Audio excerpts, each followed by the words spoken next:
Dashle, meine Damen und Herren, und herzlich willkommen zu Tibet diese Woche, den wöchentlichen Nachrichten dieser Woche zu Tibet, seiner Heiligkeit im Dalai Lama und der tibetischen Zentralverwaltung. Schauen wir uns als erstes die Schlagzeilen an. Seine Heiligkeit der Dalai Lama unterrichtet die tibetische Jugend. Sejong besucht tibetische Siedlungen in Südindien. UN-Menschenrechtschef fordert China auf, die sprachliche, religiöse und kulturelle Identität der TibeterInnen zu schützen. Repräsentant Dr. Arya leitet Workshop im japanischen Parlamentsgebäude. Abgeordneter Rixin Genkang nimmt an ITN-übergreifenden Treffen teil. Den Ziyixi erhält den Best Young Scientist Preis 2022.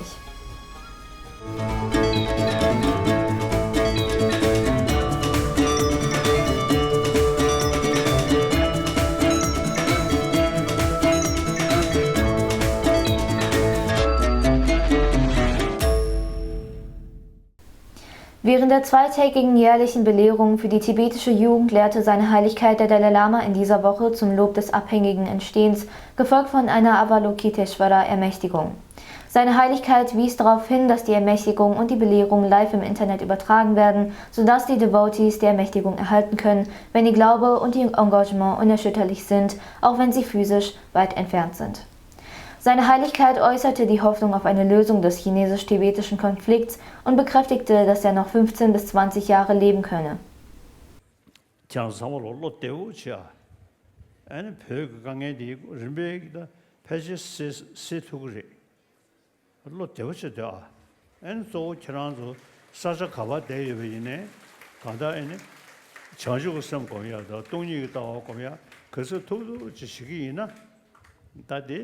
나란서 선언도 이식 소배 권의 권도 편도야 지금 차용거지 지정은 간주 선언도 이식 소 표와 뒤쪽에 벽에 된다 써야래 편도시라 야래. Sejong Bemba Tsering, der sich derzeit auf seinen Antrittsbesuch in den tibetischen Siedlungen in Südindien befindet, traf diese Woche mit den Mitgliedern der tibetischen Gemeinschaft in Bangalore und Belakopie zusammen.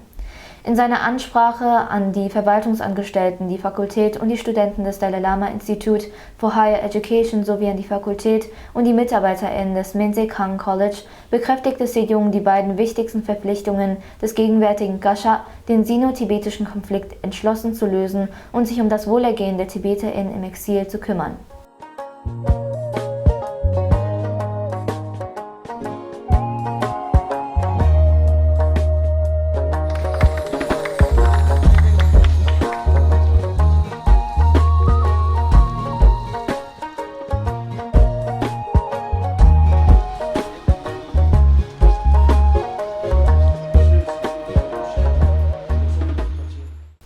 Die tibetische Gemeinschaft in Belakopie begrüßte die Ankunft von Sejong Bemba Tsering in der Siedlung am Dienstag dieser Woche mit großem Applaus.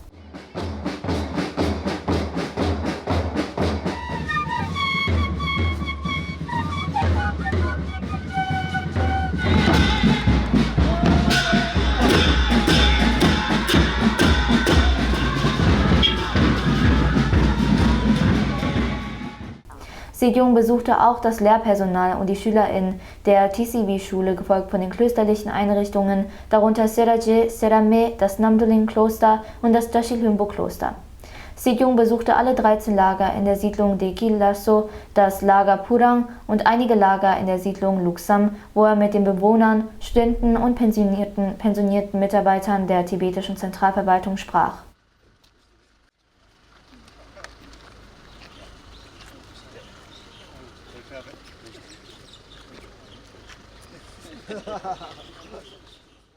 Innerhalb eines Jahres nach seinem Amtsantritt besuchte Sejong Bemba Tsering etwa 25 Siedlungen in ganz Indien, wo er verschiedene öffentliche Ansprachen hielt, um sicherzustellen, dass die Öffentlichkeit über die wichtigsten Verpflichtungen des 16. Gasha und seine Aktivitäten informiert wird. Die UN-Hochkommissarin für Menschenrechte Michelle Bachelet beendete am Samstag vergangener Woche ihre 6-tägige Reise nach China. Im Hinblick auf die Situation der tibetischen Bevölkerung unter chinesischer Unterdrückung sagte die Hochkommissarin zum Abschluss der Mission, dass es wichtig sei, die sprachliche, religiöse und kulturelle Identität der TibeterInnen zu schützen und der tibetischen Bevölkerung die Möglichkeit zu geben, vollständig und frei an Entscheidungen über ihr religiöses Leben teilzunehmen und einen Dialog zu führen. Sie sagte, sie habe die Bildungspolitik erörtert und unterstrichen, wie wichtig es sei, dass tibetische Kinder in ihrer eigenen Sprache und Kultur im Umfeld ihrer Familien oder Gemeinschaften lernen. Am 27. Jahrestag des gewaltsamen Verschwindens des 11. Panchen Lama Gedönche Gyima organisierte das Verbindungsbüro Seine Heiligkeit des Dalai Lama für Japan und Ostasien einen Workshop und eine Pressekonferenz im Konferenzsaal des japanischen Parlamentsgebäudes. Zu den Diskussionsteilnehmern gehörten Ishikawa Akimasa, Generalsekretär der alljapanischen Parlamentariergruppe für Tibet, Professor Ishihama Yumiko von der Waseda-Universität und Wen Kobayashi Shuei von Supa Samka. Der Repräsentant Dr. Arya Tseongyalpo sprach darüber, wie die Welt die Tragödie Tibets vor 70 Jahren ignorierte und wie dies China und andere totalitäre Regime zu territorialen Eingriffen ermutigte. In einer Presseerklärung fordert Abgeordnete Dr. Arya die sofortige Freilassung des Panchen Lama und seiner Familie und verlangte Religionsfreiheit in Tibet. Professor Ishihama Yumiko von der Waseda-Universität erläuterte das Reinkarnationssystem im tibetischen Buddhismus und forderte China auf, sich nicht in diese Reinkarnationsfrage einzumischen. An dem Workshop und der Konferenz nahmen rund 30 Personen teil, darunter japanische Abgeordnete und MitarbeiterInnen, MedienvertreterInnen, Tibet-UnterstützerInnen und TibeterInnen. Der Repräsentant Jigsae Gyalkang nahm auf Einladung des Internationalen Tibetischen Netzwerks von Freitag bis Sonntag vergangener Woche am allerersten regionübergreifenden Treffen in Barcelona teil. Der Repräsentant Jigsae Gyalkang traf sich mit den Vorstandsmitgliedern der in Spanien ansässigen tibetischen Gemeinschaft und rief zur Zusammenarbeit auf. Über 55 Teilnehmer, sowohl TibeterInnen als auch Tibet-UnterstützerInnen aus 18 verschiedenen Ländern aus Afrika, Europa, Amerika und Asien versammelten sich zu den dreitägigen Treffen in der Casa del Tibet, um zu diskutieren, zu beraten und die Wirksamkeit der weltweiten Tibet-Bewegungen zu maximieren. Der ehrwürdige Thupten Wangchen und Herr Thupten Gyatso, Mitglieder des tibetischen Exilparlaments, die Europa vertreten, waren ebenfalls bei dem ITN-Treffen anwesend. Das vom ITN einberufene Treffen war das erste persönliche Treffen der Tibet-Unterstützergruppen seit dem Ausbruch der Covid-19-Pandemie.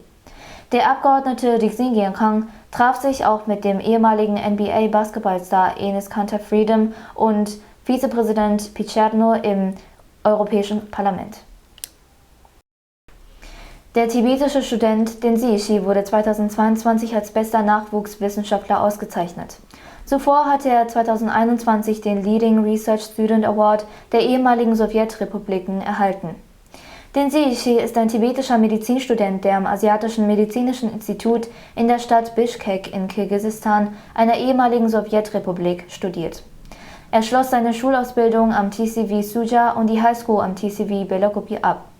Er erhielt auch viele andere Auszeichnungen und Anerkennungszertifikate, zum Beispiel von der Weltgesundheitsorganisation für seinen Beitrag zu Wissenschaft und Medizin und seine Teilnahme an von der WHO organisierten Programmen. Ich danke Ihnen für die Aufmerksamkeit. Auf Wiedersehen und bis nächste Woche.